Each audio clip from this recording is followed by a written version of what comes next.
அதுல் சுபாஷ் பெங்களூர்ல ஒரு ஜெனரல் மேனேஜரா ஆட்டோமொபைல் ஃபேம்ல வேலை பார்த்துட்டு இருந்தவர். ஒரு ஏஐ ப்ரொஃபஷனலா கருதப்பட்டவர் இவர். அதுல கோடூன்றிய ஒரு பர்சனா ஃபியூச்சர்ல இன்னும் பெருசா வருவாரு அப்படின்னு எல்லாராலையும் கருதப்பட்டவர் இவர். இவருடைய மனைவி தான் நிகிதா. இவருடைய மனைவி நிகிதாவும் அவங்களுடைய குடும்பமும் சேர்ந்து இவர் அப்ப டார்ச்சர்ல தான் இந்த மனுஷன் இப்ப உயிரை விட்டுருக்காரு. அதை நிரூபிக்கிற வகையில தான் இவரே ஒரு வீடியோவை பேசி இருந்து அந்த வீடியோ 80 நிமிஷத்துக்கு மேல ஓடக்கூடிய ஒரு வீடியோவா இருந்து 24 பக்கங்களை கொண்ட ஒரு கடிதத்தை இவரே எழுதி வச்சு உயிரை விட்டிருந்தாரு.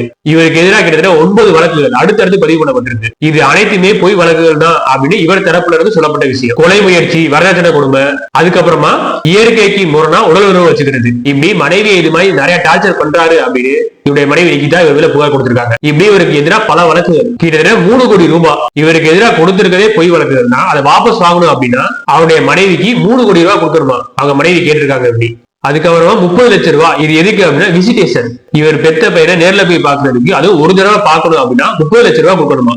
இது போன்ற